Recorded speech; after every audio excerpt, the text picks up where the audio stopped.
سلمان رضی اللہ تعالیٰ عنہ قال سألت رسول اللہ صلی اللہ علیہ وسلم عن 40 حدیثا التي قال من حفظها من امتی دخل الجنة قلت وما هي یا رسول اللہ قال ان تؤمن باللہ والیوم الآخر والملائکة والکتب والنبیین والبعث بعد الموت والقدر خیرہ وشرہ من اللہ تعالی وان تشہد ان لا الہ الا اللہ وان محمد رسول اللہ وتقیم الصلاۃ بوضوء سابغ کاملا لوقتها وتؤتی الزکاۃ وتصوم رمضان وتحج البیت ان کان لک مال وتصلی 12 رکعة فی کل یوم ولیلۃ والوتر لا تترکہ فی کل لیلۃ ولا تشرک باللہ شیئا ولا تؤک والدیک ولا تاکل مال الیتیم ظلما ولا تشرب الخمر ولا تزنی. آج کی حدیث ہے ولا تحلف باللہ کاذبا، کہ تو حلف اٹھائے اللہ کا جھوٹا، کہ تو قسم اٹھائے اللہ کی جھوٹی. ولا تحلف باللہ کاذبا ولا تحلف باللہ کاذبا، اور تو نہ اٹھائے جھوٹی قسم اللہ کی. جھوٹی قسم نہ کھا، یہاں لکھا ہوا، لیکن اللہ نے یہاں ورڈ لکھا ہے نا ولا تحلف باللہ، کہ تو حلف اٹھائے، کہ تو نہ اٹھائے حلف اللہ کا کاذباً جھوٹا.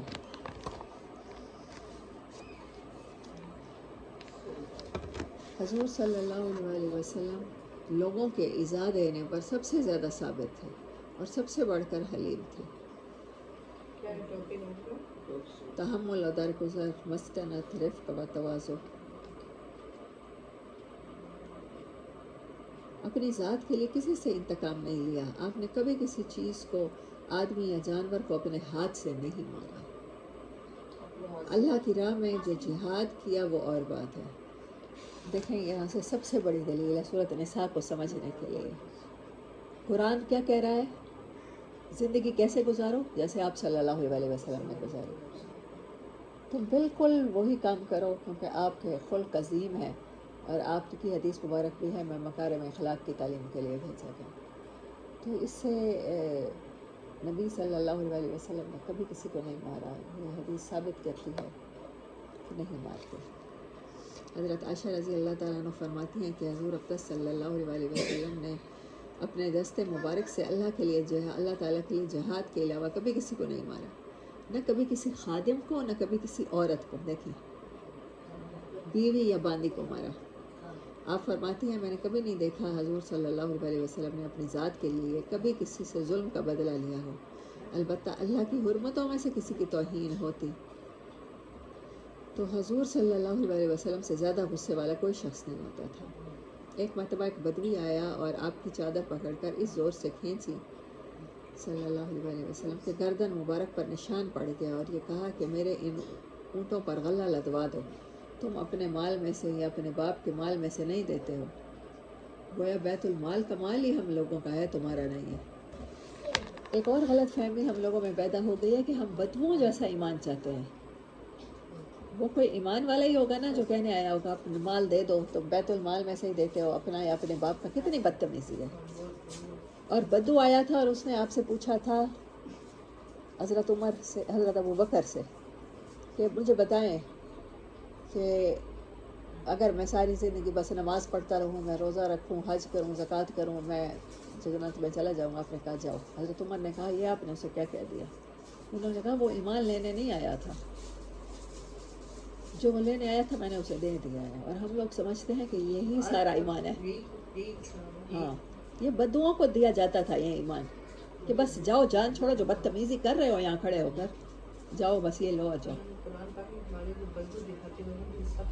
ہاں ہاں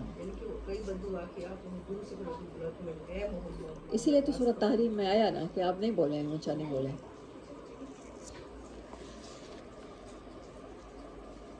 حضور صلی اللہ علیہ وسلم نے ارشاد فرمایا جب تک اس چادر کو کھینچنے کا بدلہ نہیں دے گا میں غلہ نہیں دوں گا. اس نے کہا خدا کی قسم میں بدلہ نہیں دیتا. حضور صلی اللہ علیہ وسلم تبصر فرما رہے تھے اور اس کے اونٹوں پر غلہ لدوا دیا. حضرت انس کہتے ہیں کہ حضور اقدس صلی اللہ علیہ وسلم مریضوں کی عیادت فرماتے، جنازوں میں شرکت کرتے،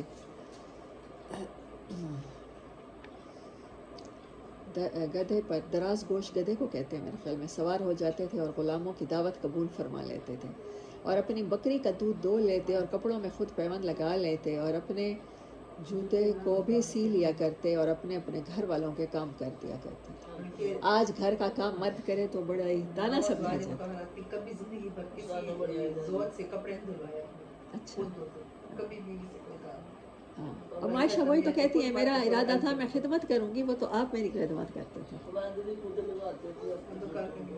آپ خدمت گار کے ساتھ کھانا کھا لیتے اور اس کے ساتھ آ کر آٹا گندوا لیتے، اپنا سودا بازار سے خود لے آتے، اور سب سے بڑھ کر احسان کرنے والے اور ادر کرنے والے، عفیف اور سچ بولنے والے تھے.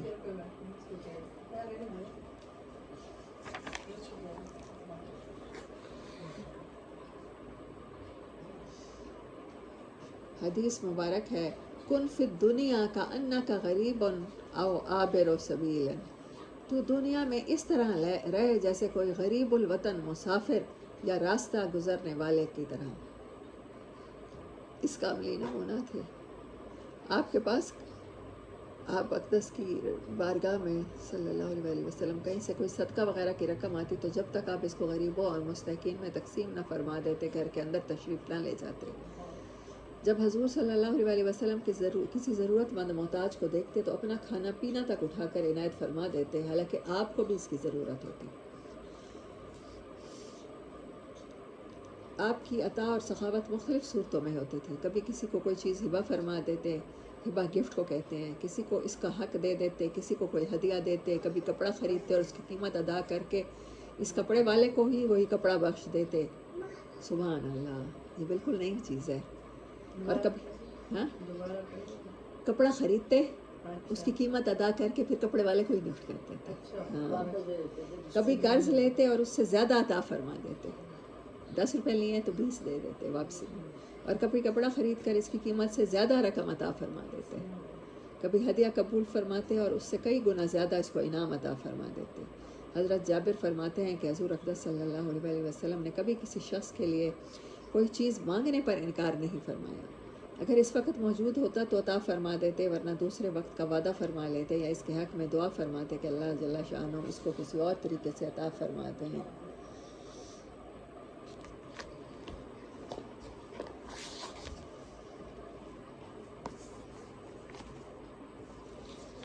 اچھا، کل ہم نے ہجرت حبشہ دونوں پڑھی تھی. آج مہاجرین حبشہ کے خلاف قریش کی سازش سے 135 پہ